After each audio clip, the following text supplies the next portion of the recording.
Top Santé, votre magazine sanitaire, présenté par Peggy Wabeno, tous les lundis à 14h. Rediffusion lundi 20h. Pour tout contact, Top Santé Top Congo @gmail.com ou contactez-nous au 082 280 1500. Top Congo FM, elle a tout d'une grande. Bonjour à tous et bienvenue dans Top Santé, votre magazine. Merci de nous suivre en FM sur 88.4 et sur YouTube. Dans le Top Santé de ce jour, nous faisons le point sur l'autisme, ce trouble très peu connu en RDC. La situation des enfants vivant avec le trouble du spectre de l'autisme est reléguée au second rang et dans la plupart du temps, les enfants autistes ne reçoivent pas un diagnostic correct. Que faudrait-il faire lorsque son enfant de moins de 5 ans présente ou démontre des signes de développement différents par rapport aux autres enfants de son âge? Quelles sont les perspectives d'avenir pour les enfants autistes? Nous allons donc en parler dans cette émission avec notre invité, c'est le professeur Joachim Kao Ebouel. Il est professeur, psychopathologue et promoteur du Centre d'évaluation et d'intervention pour enfants avec autisme et handicap mental. Bonjour professeur. Bonjour. Et bienvenue. Bonjour madame et merci beaucoup. Comment allez-vous? Je vais bien, merci madame Peggy. Voilà professeur, vous avez déjà compris de quoi il s'agit dans cette émission. Est-ce qu'en quelques mots, vous pouvez nous présenter le CEMA, le centre que vous dirigez? Oui, merci beaucoup madame. Le CEMA est une institution non gouvernementale qui est spécialisée dans le diagnostic et la mise au point des stratégies d'intervention pour les enfants qui reçoivent le diagnostic d'autisme, mais également les enfants qui reçoivent le diagnostic d'autres troubles du neurodéveloppement. C'est une institution qui a été mise sur pied depuis 2011 et ça fait très très longtemps que cette institution existe. C'est la première d'ailleurs en RDC et lorsque l'institution se mettait sur pied, elle était la première en Afrique centrale spécialisée dans le diagnostic de l'autisme. Professeur, c'est quoi l'autisme? Est-ce que c'est une maladie? Est-ce que c'est simplement un trouble? De quoi s'agit-il exactement? L'autisme n'est pas une maladie, mais l'autisme est un trouble du neurodéveloppement et qui est généralement caractérisé par des altérations au niveau de la communication sociale, mais également on va remarquer chez l'enfant que les enfants ont des comportements stéréotypés, un intérêt restreint. Donc, généralement, les parents vont remarquer ça dès que l'enfant est en train de grandir.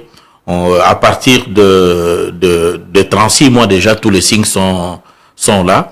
La mère va constater que l'enfant ne parle pas ou que 36 mois, ça veut dire 3 ans déjà. À partir de 3 ans. Mais généralement, tous les signes sont prêts aux alentours de 18 mois, 24 mois d'âge. La mère va constater que l'enfant qui parlait ne parle plus, ou que l'enfant n'a jamais parlé, ou alors l'enfant qui parle ou qui a acquis les compétences du langage n'évolue plus, n'est plus à mesure de pouvoir aller plus loin dans la communication orale, dont l'enfant ne parle plus. Mais on va aussi remarquer que l'enfant non seulement a des problèmes au niveau du langage oral, mais également a des difficultés au niveau d'interaction sociale, où il n'interagit pas normalement avec il est souvent isolé, il est souvent, oui, isolé. À l'écart. Oui, isolé, il préfère jouer seul. Mais ce regard, on constate aussi que même au niveau du regard, il y a aussi des problèmes. Il n'arrive pas à fixer un regard normal sur la mère. Et aussi, par moment, si vraiment le langage oral est affecté de manière sévère, l'enfant va user des gestes pour essayer d'exprimer ses besoins.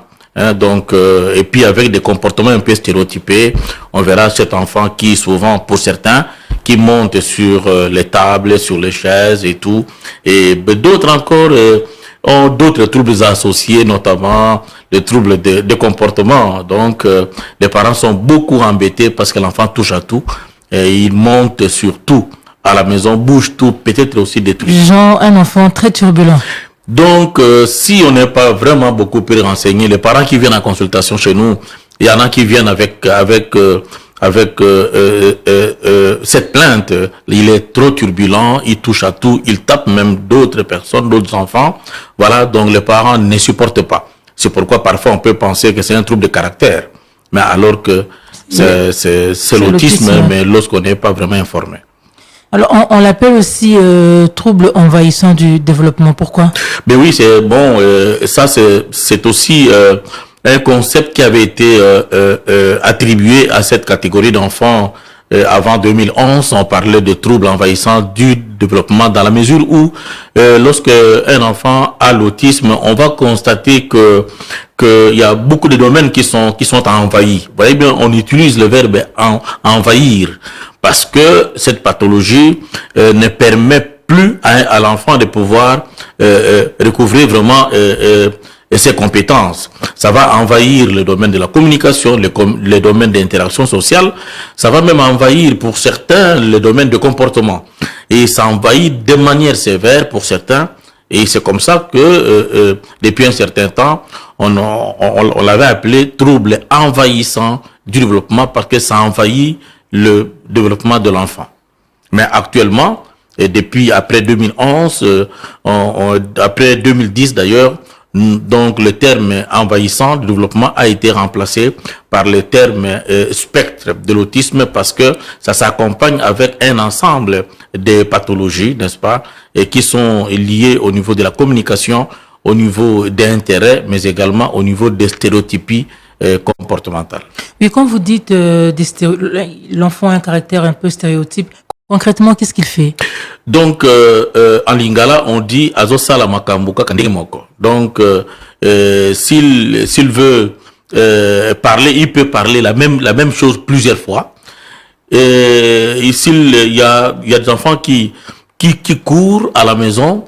Vous le verrez toujours en train de courir, courir, la même direction, les mêmes choses. Il fait les mêmes choses, il peut taper les mains comme ça, il tape la même chose, donc vous le verrez toujours en train de taper les mains. Il y en a d'autres qui hurlent, il va faire c'est comme ça de manière stéréotypée, de manière stéréotypée. C'est comme ça, on dit toujours que les enfants qui ont le trouble du spectre de l'autisme ont difficile à changer les habitudes. Si par exemple vous avez déposé ces habits dans un panier, il aura difficile, si vous changez de panier, il aura difficile d'imaginer pour certains que je peux aller chercher ailleurs. Donc le comportement est vraiment stéréotypé et figé. De la même manière, il fait ça de la même manière, de la même manière, de la même manière. C'est ça qu'on dit, le comportement stéréotypé. Les stéréotypies comportementales, c'est beaucoup plus un indice, n'est-ce pas, qu'on identifie déjà dès le jeune âge. Mais pourquoi ces enfants sont taxés de sorciers? Souvent à la communauté, c'est comme ça qu'on les voit, des petits sorciers. Oui, c'est normal en tant qu'Africain d'abord qu'on puisse pas penser à la sorcellerie, parce que un comportement bizarre, un comportement qui n'est pas compris, n'est-ce pas? Souvent on attribue ça, on attribue à cela, moi j'appelle cela un diagnostic social. Donc parce que on n'arrive pas à expliquer. Imaginez un enfant qui est là, vous le verrez en train de faire ses mains comme ça, de balancer les mains. Sur le plan social, sur le plan sociétal, on dirait il est en train de communiquer avec le monde des esprits. Voilà, avec le monde des esprits. Un enfant qui est là, qui a l'autisme, vous le verrez boucher ses oreilles. Il bouge ses oreilles. Lorsqu'il y a un bruit un peu sévère, il bouge ses oreilles. D'autres encore vont se taper la tête contre le mur ou contre la table, et d'autres vont aussi saliver, jouer avec sa salive. Voyez tous ces comportements qui sont bizarres. Et il y en a encore qui, lorsqu'il a un trouble d'incontinence sphinctérienne, peut même manipuler ses urines, peut même manipuler ses matières fécales. Ouais. Donc il manipule ça. Il peut même aller à la toilette. Il met sa main dans le cuve et puis essayer de. Alors, lorsque les parents voient ça ou lorsque l'environnement voit tout ça, on attribue ça à quoi? On attribue ça à une possession diabolique parce que on peut pas expliquer. Voilà. Donc c'est comme ça que pour moi je dis toujours que la sorcellerie c'est l'incapacité qu'a l'homme de pouvoir expliquer un phénomène. Alors parce qu'on est incapable, on attribue ça, n'est-ce pas, à un phénomène parapsychologique, voilà. Alors que c'est un phénomène tout à fait normal. Voilà, alors que c'est normal parce que si chez nous disons que l'enfant est en train de communiquer avec le monde invisible, mais alors que le même caractéristique est typique et clinique, on l'observe également ailleurs. Vous allez en Belgique, vous allez aux États-Unis, en France, vous verrez les enfants qui ont le même comportement, mais dont la société n'attribue pas à cela donc le même diagnostic social. Voilà. Donc chez nous, en Afrique, généralement, ce qui n'est pas compréhensible et métaphysique et surnaturel, voilà. C'est comme ça. Alors, quelles sont les causes de ce trouble du développement? Jusqu'aujourd'hui, le trouble du spectre de l'autisme, en termes d'étiologie, nous parlons même des facteurs étiologiques de l'autisme. L'autisme, c'est un trouble syndromatique. Syndromatique parce qu'aujourd'hui, on convient bien de dire que au moins aux alentours de 70% des cas, 70% de cas en tout cas, c'est d'une étiologie génétique. Génétique parce que lorsque il y a un enfant avec autisme dans une famille, il y a lieu de pouvoir avoir un autre, mais le pourcentage va de 1 à 3% de cas. Et si l'enfant, le deuxième ou le troisième ne peut pas avoir l'autisme typique, mais on peut identifier des caractéristiques autistiques chez certains enfants, n'est-ce pas, nés de la même famille avec un enfant qui a l'autisme. Mais le pourcentage n'est pas vraiment très, très important. C'est pourquoi, de manière générale, on dit qu'à 70%, l'autisme est d'étiologie génétique. Mais non seulement d'étiologie génétique, mais il y a aussi d'autres causes. D'autres causes, on peut parler d'autres phénomènes environnementaux. Il y a aussi des facteurs environnementaux qui peuvent expliquer et aussi la problématique de l'autisme, mais il y a aussi d'autres phénomènes qui peuvent être liés à l'accouchement. Prenons, il y a certains enfants avec autisme, mais qui ont des antécédents d'une souffrance fœtale. On peut trouver. Mais il y a aussi d'autres enfants avec autisme, mais avec antécédents, n'est-ce pas, de chocs émotionnels que la mère avait subis lorsque la mère était enceinte, les chocs émotionnels. Et il y a le choc émotionnel s'explique également chez certains autres enfants, en tout cas ayant l'autisme. Plus tard, on va remarquer aussi la toxicité, notamment certains enfants qui naissent dans un environnement où il y a on pratique l'agriculture. On a constaté qu'il y a certains enfants avec autisme qui développent l'autisme dans ces environnements-là parce que c'est lié à ce qu'on appelle le pesticide. Mais donc je pense aussi mais l'enfant serait peut-être tenu à l'écart de tous ces produits chimiques. Mais les produits chimiques, lorsqu'on dit toxicité, il y a les odeurs, il y a tout ça. Lorsque l'enfant vit dans un environnement où on pratique l'agriculture et que on fait usage des produits chimiques, n'est-ce pas? Voilà. Et les recherches ont montré que certains enfants développent des comportements autistiques. Voilà. Mais la proportion n'est pas tellement importante, n'est pas tellement importante. Il y a des enfants qui échappent à cela. C'est comme le cas des immunologues qui ont pensé que certains enfants avec autisme, certains enfants pouvaient développer des comportements autistiques du fait d'avoir reçu le vaccin RRO, rougeole, rubéole, oreillon. Mais ça a été mis à l'écart, ces hypothèses, parce que on a remarqué que beaucoup d'enfants qui développent l'autisme avaient été exemptés de ce vaccin-là. Donc, ce qui fait qu'aujourd'hui, on s'attelle davantage d'abord à 70% de cas liés à la génétique, mais également, dans mes consultations, je constate qu'il y a beaucoup d'enfants avec autisme qui viennent avec d'autres pathologies, mais aussi, vous remarquerez bien qu'il y en a aussi, il n'y a pas vraiment une cause directe. En famille, il y a rien.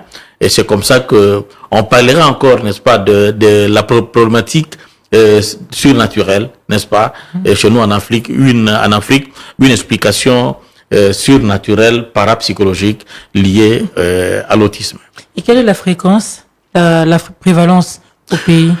Au pays, si je peux prendre, si on considère que nous sommes 100 millions d'habitants, la prévalence peut aller de 600 000 à 700, de 600 millions à 700 millions de personnes vivant avec autisme ou développant le comportement autistique.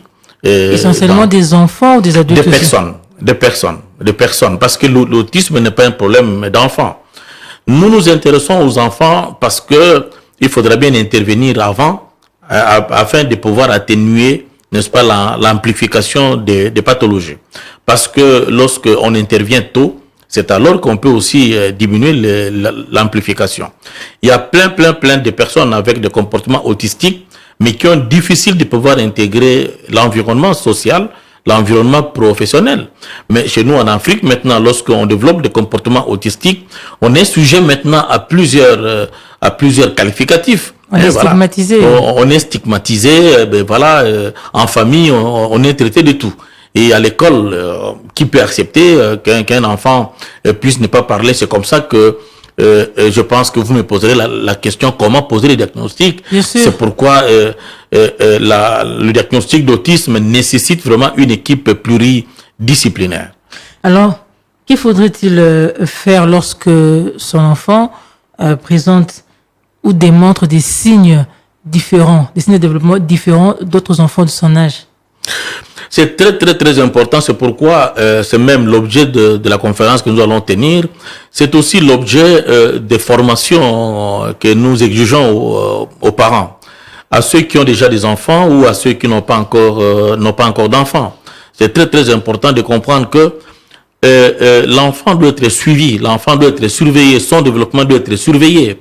Lorsque l'enfant ne parle pas, l'enfant ne parle pas à l'âge où il doit parler. Il y a ce que j'appelle des compétences plurilinguistiques, notamment les babillages, l'allation. L'enfant fait ba, la. À partir de 5 mois, 6 mois, 7 mois, 8 mois, un enfant doit faire ça.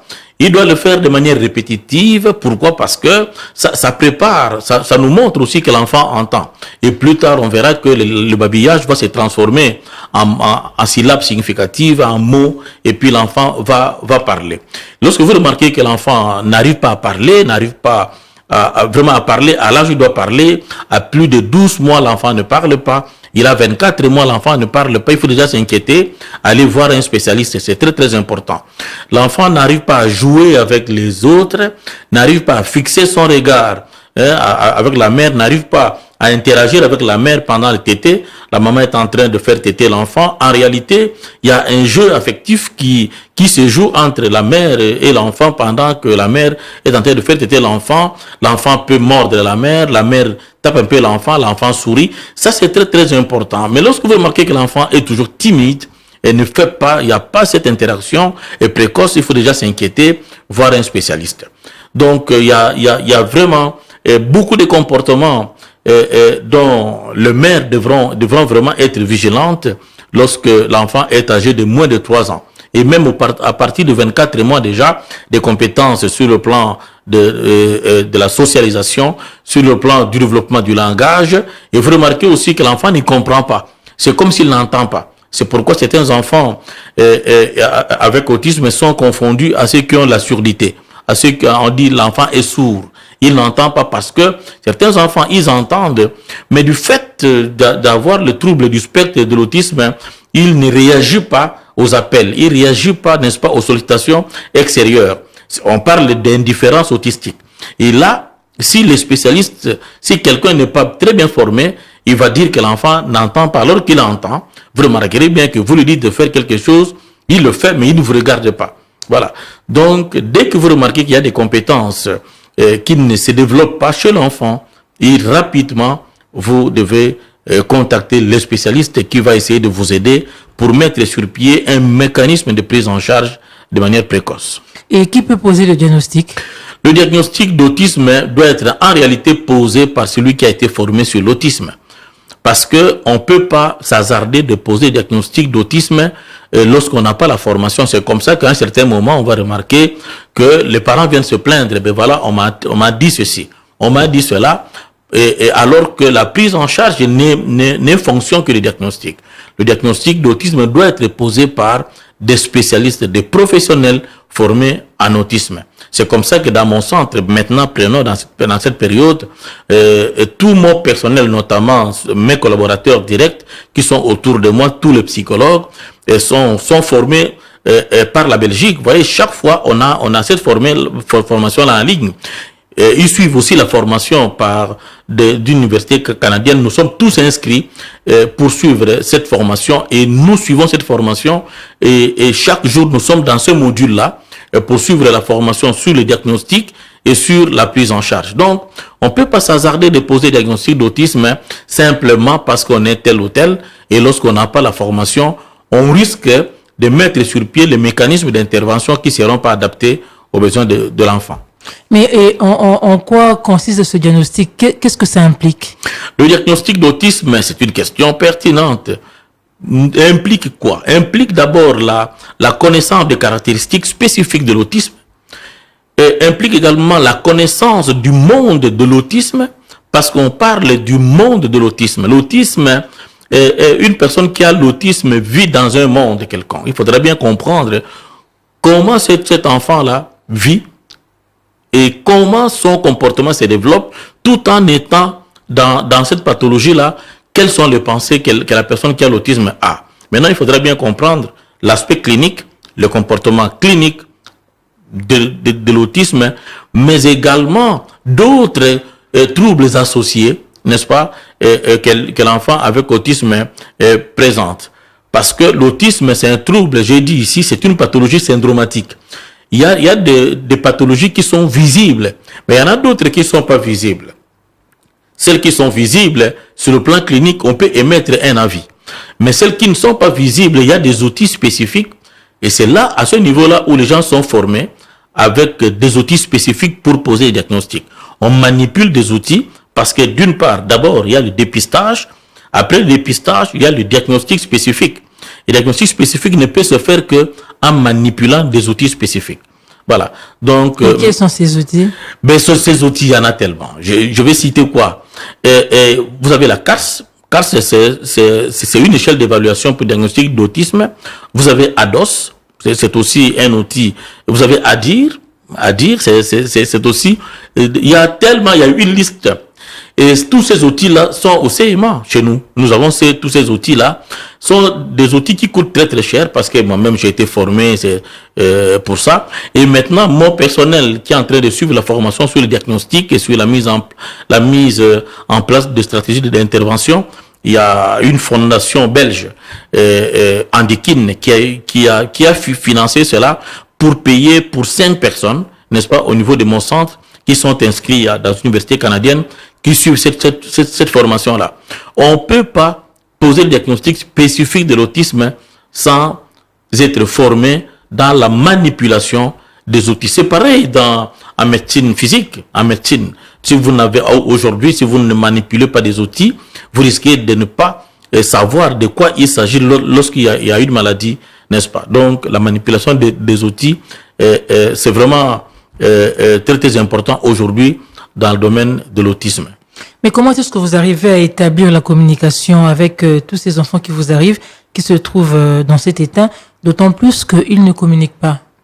Ah, mais c'est encore, c'est comme ça que dans certains de mes centres, en fait, dans mes centres, on dit, prof Mokao fait parler les enfants.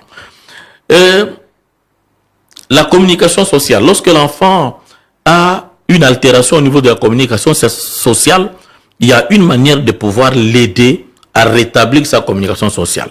D'une part, on devrait d'abord faire ce qu'on appelle le niveau de base, établir le niveau de base de l'enfant pour comprendre à quel niveau il est au niveau de la communication.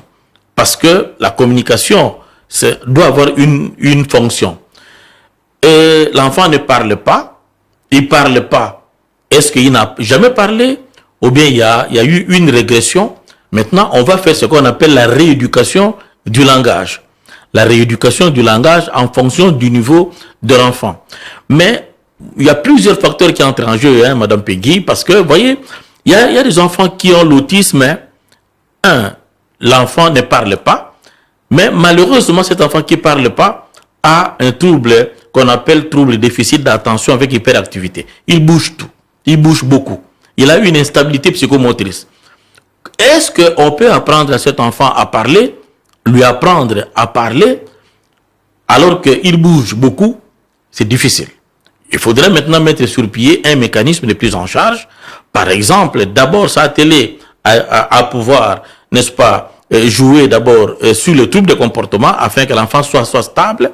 Et puis, au fur et à mesure, on va essayer d'installer un mécanisme de prise en charge sur le plan logopédique, donc rééducation du langage oral, afin que l'enfant puisse arriver à parler. Il y a beaucoup de méthodes, il y a toute une panoplie de méthodes au niveau du CMA qui nous permet de pouvoir apprendre aux enfants, de pouvoir essayer de communiquer. Mais est-ce que, je voudrais savoir, à quel exercice est soumis l'enfant? Est-ce que il y a des jeux? Oui, il y a, donc, je peux prendre un exemple. Un enfant qui ne parle pas, nous allons vérifier est-ce que l'enfant peut reconnaître une image. Je prends, il y a certaines images, l'image de la tomate, l'image d'une banane, l'image même de son père ou de sa sœur ou de sa mère. On prend la photo, on montre à l'enfant. L'enfant, soit, comme il ne parle pas, je peux dire montre-moi la tomate. Là, déjà, je vois, l'enfant va identifier, n'est-ce pas, la tomate. Je vérifie aussi sur le plan cognitif si l'enfant peut comprendre bien, essaie quand même de comprendre que lorsqu'on dit tomate, il essaie de faire la similitude avec l'image. Donc, c'est là où je parle du langage de la lecture ou de la prélecture ou de la lecture d'image, de la lecture d'image. Donc, on se sert soit des pictogrammes, n'est-ce pas, des pictogrammes, mais également on se sert d'autres images pour essayer de communiquer l'enfant. Et parce que ce qui est très très important chez l'enfant, c'est aussi de communiquer ses besoins, exprimer ses besoins.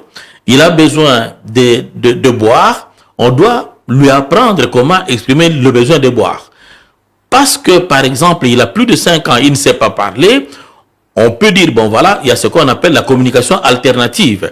On va lui apprendre à communiquer, à utiliser un moyen de communication afin qu'il puisse se faire comprendre. Il y a des enfants qui tiennent la main de la mère pour l'amener vers le gobelet.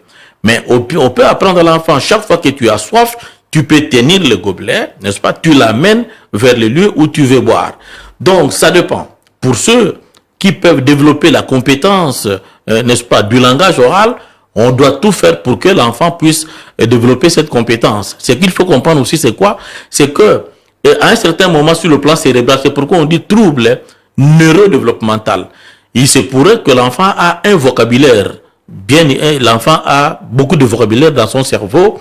On va l'aider maintenant à utiliser ce vocabulaire qu'il a pour exprimer. Voilà. Donc, c'est tout un mécanisme beaucoup plus scientifique, pédagogique, que nous utilisons au niveau du centre pour essayer de faire avancer les enfants. Là, c'est pour établir le diagnostic?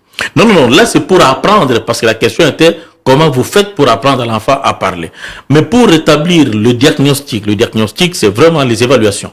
Nous passons dans un premier temps, d'abord, il y a un rendez-vous qui est pris au niveau du centre. Il y a des enfants qui nous viennent des recommandations de médecins. Il y a une équipe de médecins pédiatres avec prof Aimé Moupoala, prénom au clinique universitaire, dans sa cellule, mais il y en a d'autres qui nous sont recommandés par d'autres médecins, neuropsychiatres, qui reçoivent les enfants. Mais d'autres enfants sont aussi recommandés par les pédiatres, par les parents, par mes étudiants, voilà, et par d'autres parents qui ont eu les témoignages. Lorsque l'enfant vient, d'abord, la première chose, c'est prendre un rendez-vous. Vous prenez rendez-vous, ça dépend d'où vous êtes. Parce que le centre est à Lemba, le centre est à Bandal, le centre est ici à Ngaliema-Ipen. Donc, si l'enfant le parent prend rendez-vous, la première chose, c'est l'entretien avec le parent. On doit faire ce qu'on appelle l'anamnèse. On doit comprendre, l'anamnèse va nous permettre de pouvoir savoir quel est le problème de l'enfant, aussi établir un peu le niveau de base de l'enfant, les difficultés de l'enfant et le niveau d'implication des parents, l'histoire des parents et tout. On évalue maintenant l'enfant pour comprendre est-ce que c'est l'autisme ou bien c'est pas l'autisme. Ça peut être une déficience intellectuelle sévère ou profonde. Certains enfants qui ont une déficience intellectuelle sévère ou profonde ont le même comportement clinique que les enfants qui ont l'autisme. Il y a aussi des enfants qui ont la surdité, et parce qu'il a la surdité, et on peut croire que l'enfant a l'autisme du fait qu'il a aussi d'autres comportements. Voilà, donc une fois que l'enfant vient, on fait d'abord l'anamnèse, donc les entretiens avec le parent, on évalue l'enfant, et nous avons une idée maintenant de ce que c'est, n'est-ce pas? On peut maintenant dire, bon voilà, c'est l'autisme, c'est niveau sévère, niveau moyen, niveau comment, et qu'est-ce qu'on doit faire avec cet enfant. Et déjà, à partir du diagnostic, avec nos outils, nous savons voir quels sont les besoins d'aide de l'enfant. Besoin très important, besoin important, ou l'enfant qui a un petit besoin. Il y a aussi d'autres enfants avec autisme qui sont d'intelligence normale. Nous pouvons dire, ben voilà, l'enfant peut aller. Mais les surdoués, est-ce qu'on peut aussi les qualifier Oui. Il y a, vous avez des enfants avec autisme, mais qui sont d'intelligence normale.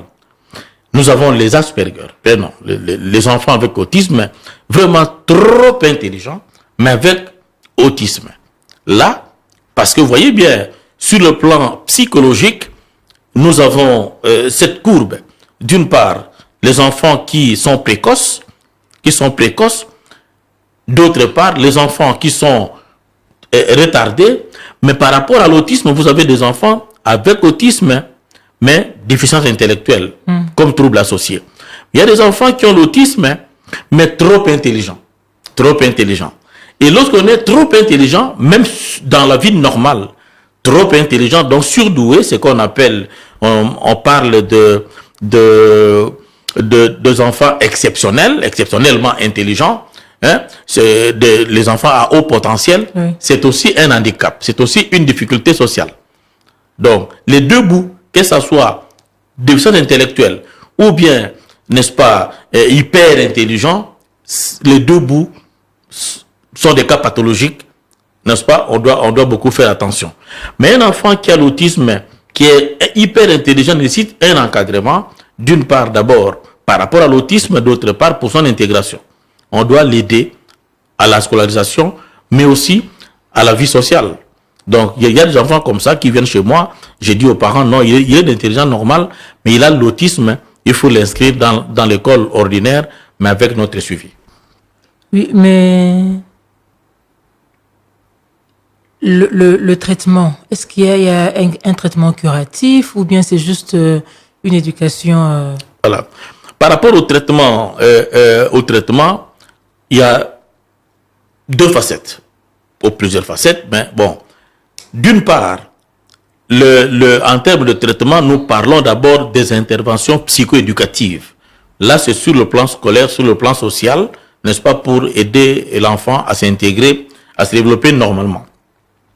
Mais lorsque l'enfant avec autisme présente des troubles associés, parce qu'il y a au moins 30% à 33% d'enfants avec autisme qui ont l'épilepsie, comme trouble associé. Alors, à ce moment-là, il faudra bien faire un traitement, pas pour l'autisme, mais le traitement va consister à quoi? À traiter l'épilepsie. L'épilepsie, c'est une maladie neurologique. On doit traiter ça. Il y a d'autres enfants qui ont l'autisme, mais avec des troubles du sommeil. Là, il faudra bien que le médecin intervienne. D'autres, avec un problème d'incontinence vraiment sphinctérienne, là, il faudrait bien qu'un médecin interniste puisse intervenir pour essayer d'agir. Donc, lorsqu'il y a un trouble associé, là, le traitement médical intervient. Mais lorsqu'il n'y a pas un trouble associé, l'enfant est pris en charge, on met sur pied un mécanisme d'intervention psychoéducative, n'est-ce pas, afin de pouvoir aider l'enfant à s'intégrer et à se développer normalement. Et le pronostic, comment ça se présente?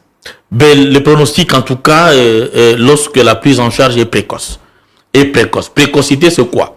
La précocité, soit par rapport à l'âge, et la précocité aussi par rapport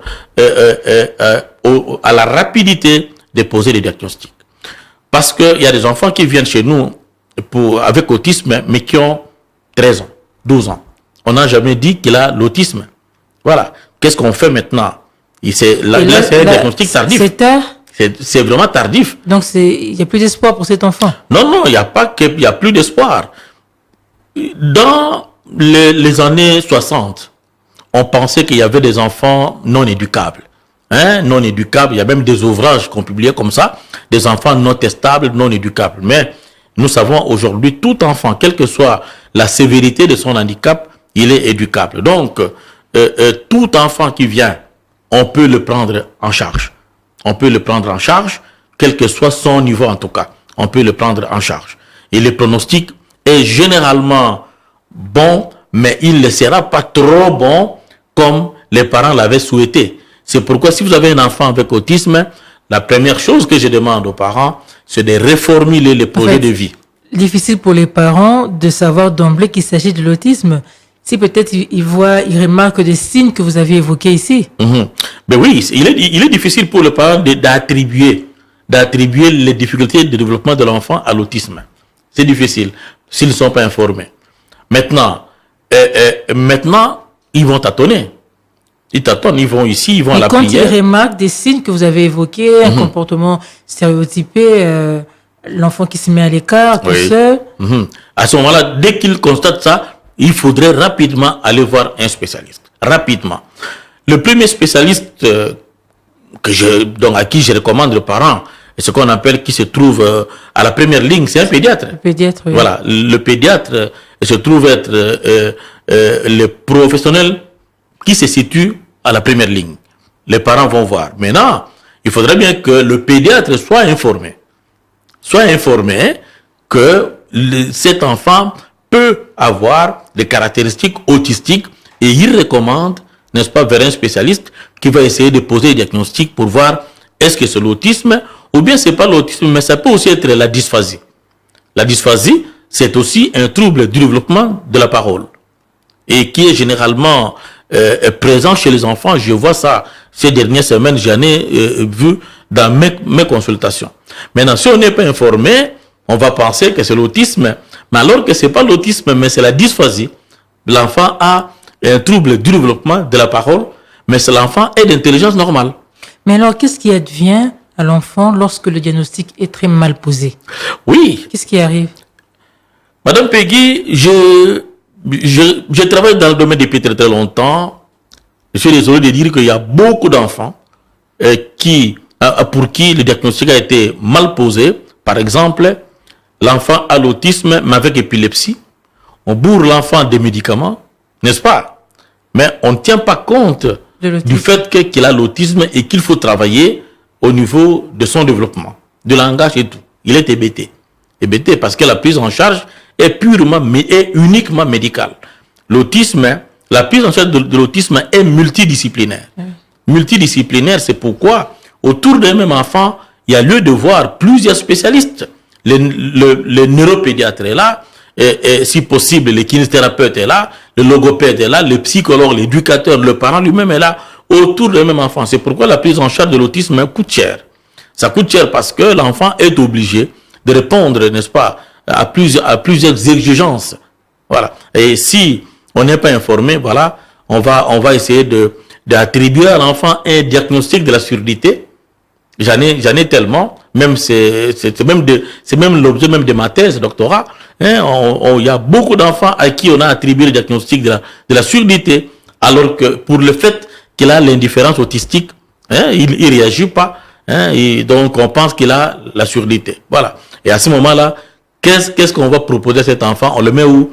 Dans une école des enfants sourds. Voilà. Donc la prise en charge est vraiment inadaptée, ne répond pas aux besoins de l'enfant. C'est pourquoi j'insiste, même au niveau de la conférence, que nous devons mobiliser les acteurs qui peuvent aider au niveau du diagnostic de l'autisme. Professeur Moukaou, le mois d'avril est consacré à la sensibilisation de l'autisme. C'est quoi le thème d'abord? Le thème pour la RDC, c'est mobilisons les acteurs, tous les acteurs dans le diagnostic de l'autisme en vue de favoriser l'inclusion des enfants qui ont l'autisme dans notre pays.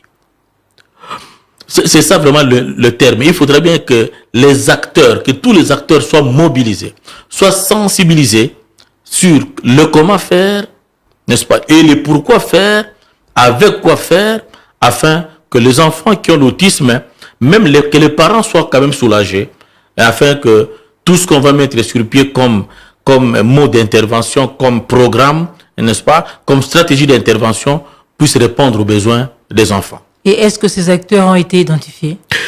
Les acteurs sont connus, les acteurs existent dans notre pays, mais ils ne sont pas sensibilisés. Comme qui, par exemple? Ils ne sont pas sensibilisés. Moi, je parle, les premiers acteurs, comme je l'ai dit, les médecins. J'aimerais bien qu'ils soient sensibilisés. Pourquoi doivent-ils être sensibilisés sur la question, la problématique de l'autisme? Une fois que les médecins sont sensibilisés, les parents, lorsqu'ils constatent un petit bobo chez l'enfant, les parents vont d'abord où? Les parents ne viendront jamais chez les psychologues. Les parents vont d'abord chez le médecin. C'est pourquoi les médecins sont des acteurs, de principaux acteurs qui doivent être sensibilisés au niveau du dépistage, de la reconnaissance des caractéristiques de l'autisme pour informer les parents, pour les orienter vers le spécialiste. Le deuxième acteur, ce sont les parents eux-mêmes d'abord.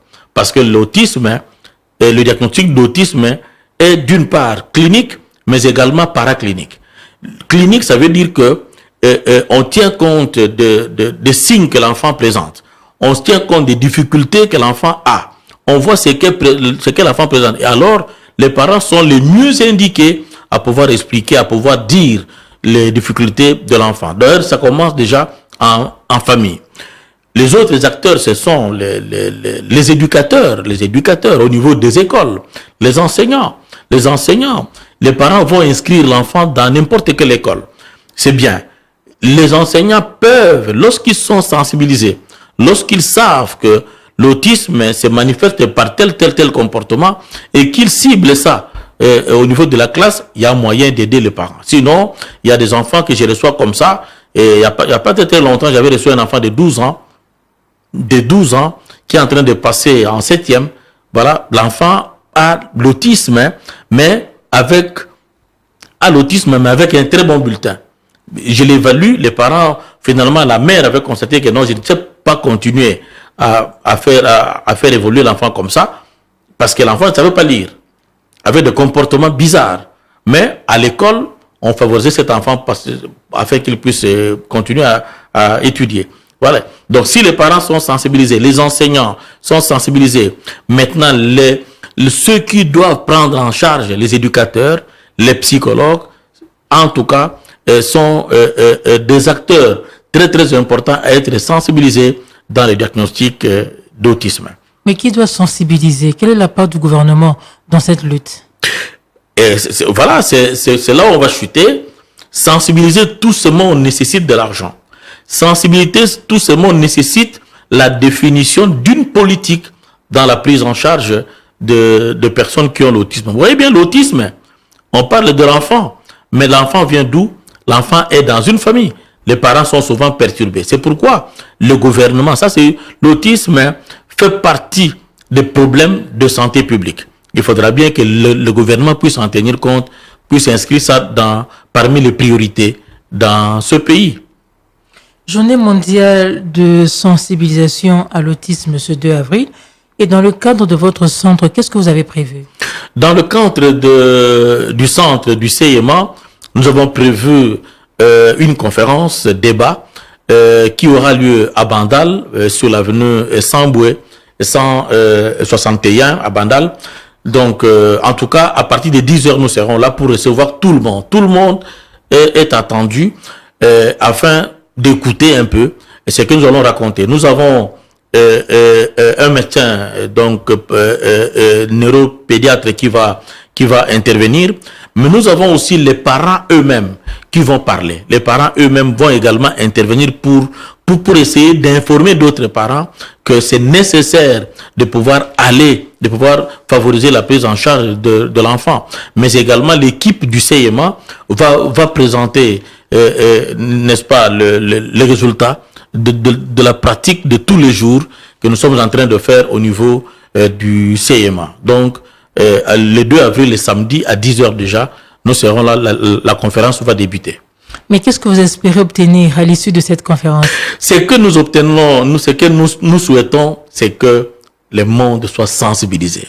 Madame Peggy, le monde entier, parce que c'est une journée qui a été programmée par les Nations Unies, que le 2 avril, toutes les années, depuis 1988, toutes les années, le 2 avril, c'est la journée mondiale consacrée à la sensibilisation de la population sur l'autisme.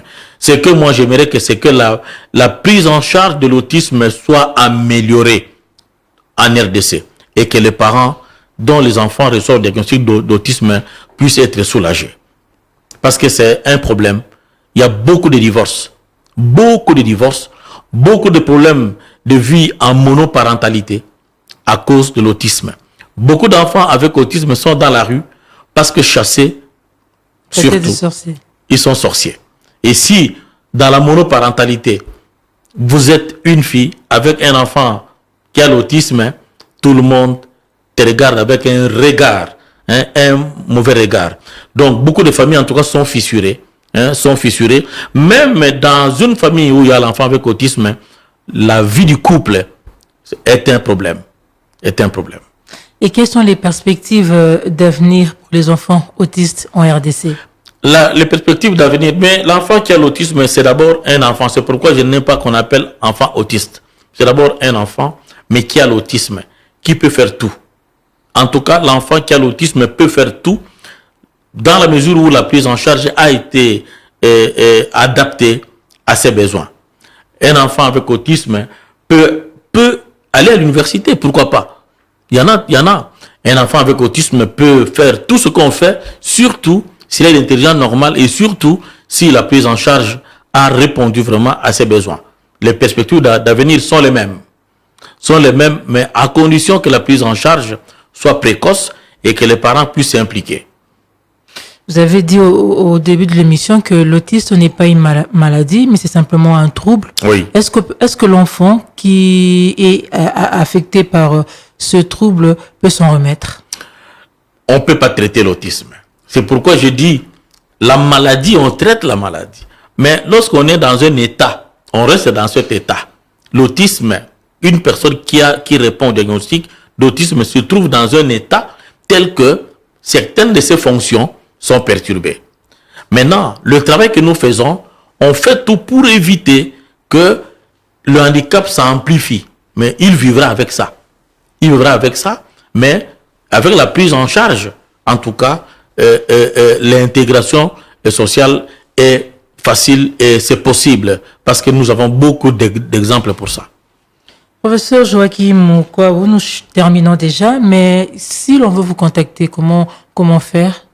Oui, pour nous contacter, vous pouvez nous contacter au 081 19 35 202 ou bien au 081 4 999 999. Ça, ce sont les numéros. À partir de ces numéros-là, il y a moyen de pouvoir nous contacter. Facilement, on peut arriver au centre? On peut arriver au centre si vous nous contactez au téléphone. Mais nous avons 3 locations, trois places où nous fonctionnons. Nous avons Lemba au Camp-Riche, échangeur. Nous fonctionnons également à Bandal au sein de l'école élite derrière la commune de Bandal. Mais nous fonctionnons également en Ngaliema UPEN sur l'avenue Masikita numéro 24. Masikita numéro 24. Si vous arrivez là, directement, le service peut vous recevoir et puis programmer l'évaluation. Professeur Joachim Moukwao, merci beaucoup. Moi qui vous remercie, madame.